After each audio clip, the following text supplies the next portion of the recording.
कैसे हो सब। देखो यार, मेरे को पता है चैनल पे वीडियोस बहुत कम आ रही है।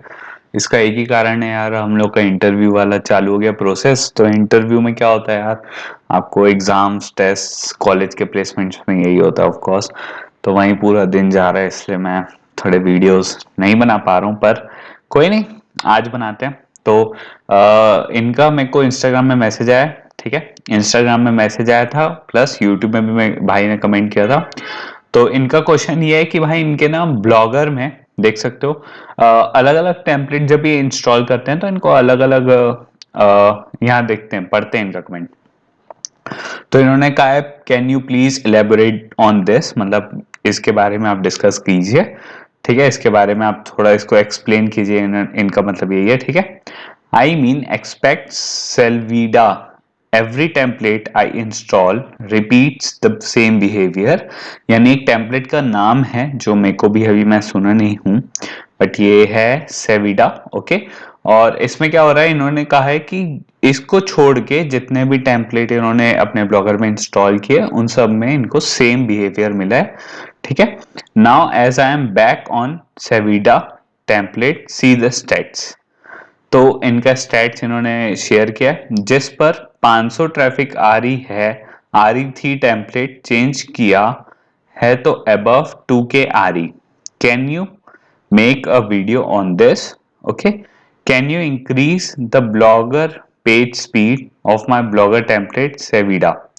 तो भाई इंक्रीज कैसे करना है ये तो एक अलग टॉपिक हो गया। आज मैं आपको ये एक्सप्लेन करने जा रहा हूँ कि ब्लॉग आपको ब्लॉगर के स्टैट्स पे डिपेंड होना चाहिए या अपने गूगल एनालिटिक्स के। ठीक है, तो चलिए इसके बारे में डिस्कस करते हैं। तो होता क्या एक्चुअली ये, और मेरी वीडियो लैग हो रही है बट ठीक है, कोई नहीं, इसको नीचे ले जाते हैं। यार मिनिमाइज होता है क्या और छोटा? ठीक है, तो देखो यार, ब्लॉगर में होता क्या है ना, आपके व्यूज कैसे बढ़ते हैं ये आपको एक बार प्रैक्टिकल समझना पड़ेगा। गूगल एनालिटिक्स से ही हमको ट्रैक करना चाहिए। ठीक है, अगर मैं आपको ब्लॉगर में लेके चलूं तो ये हम लोग वो वाले ब्लॉग्स हैं जिसमें कुछ नहीं है। ठीक है, जैसे यहाँ पर देखिए, मैंने ये सब ब्लॉग्स जो बनाए हैं ये सब सिर्फ मतलब आप लोग को ब्लॉग कैसे बनाना है ये सब के लिए एक्सप्लेन किया था मैंने। ठीक है, तो यहाँ पर होता क्या है, व्यूज कैसे काउंट होते हैं ब्लॉगर में एक्चुअल में। तो मैं आपको एक एग्जांपल देता हूँ। आई गेस मेरे दूसरे चैनल पे है वो वाला ब्लॉग, दूसरे मेल पे है, वेट करना।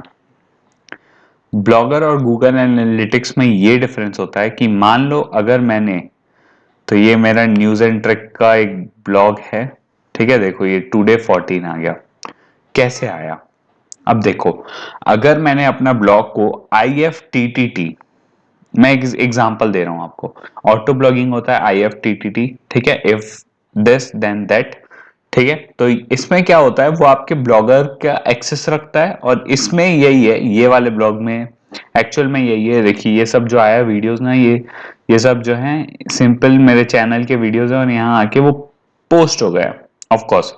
लेकिन ये हुआ कैसे, ये ऑटो ब्लॉगिंग के थ्रू हुआ। उसने एक रिक्वेस्ट भेजी यूट्यूब पे, और उसने वहां का डेटा फैच किया, और इसमें जब पब्लिश किया तब उसका एक व्यू काउंट आ गया।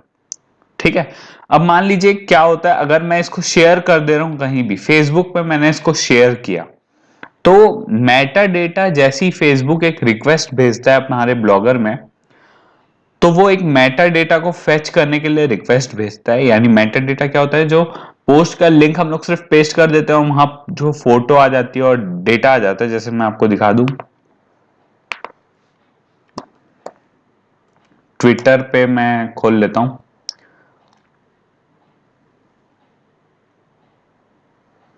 अब ट्विटर में मैं जैसी ट्वीट में डाला,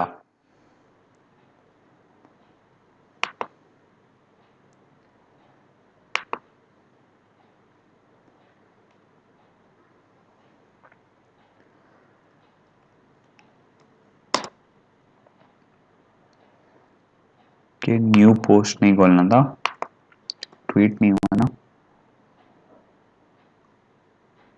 अभी देखना, ब्लॉग का स्टैट्स टुडे में 14 है।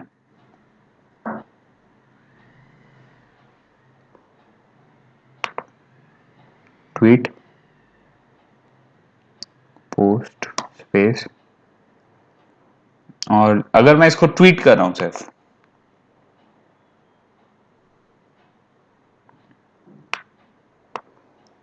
रिफ्रेश,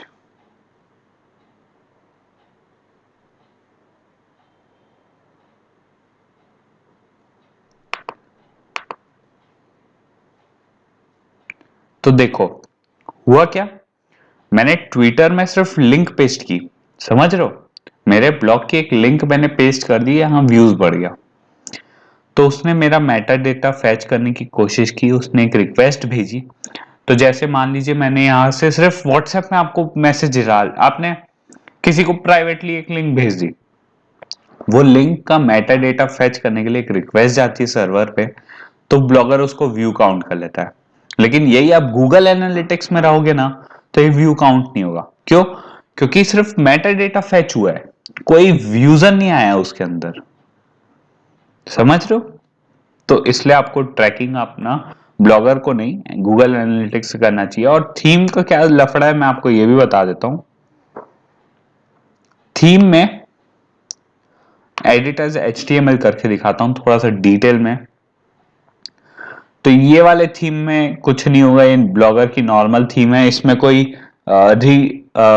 कोई डेटा फैच नहीं हो रहा है, ठीक है। बट अगर हम लोग कोई और थीम में चलें, एक आपको वीडियो मेरे को पता है समझ चुके होगे, लेकिन फिर भी और डिटेल में समझाना मेरी जिम्मेदारी है।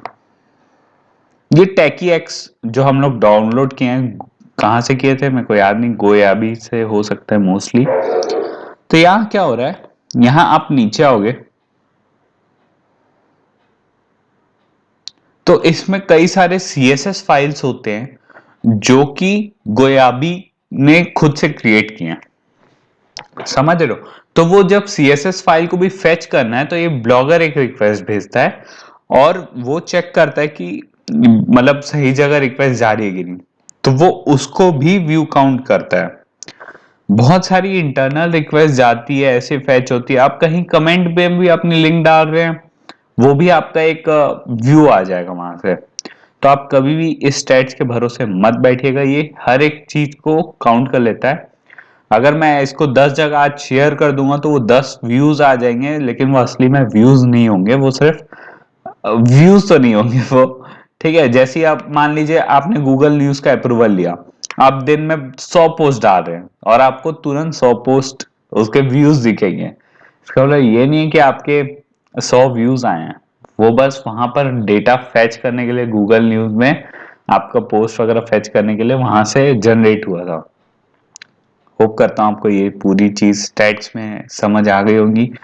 असली में ये असली नहीं है, अगर मान लीजिए आपको कोई पोस्ट से आपको एक बैकलिंक भी मिल रही है ना, तो वो भी व्यू वहां पर जनरेट हो जाता है, ठीक है। तो आपको हमेशा गूगल एनालिटिक्स ही ट्रैक करने चाहिए, और blogger stats versus Google analytics यहीं पर खत्म होता है। होप करता हूँ आपको समझ आ चुका होगा, और मिलते हैं फिर किसी अगली वीडियो के साथ, और बंद करते हैं इसको।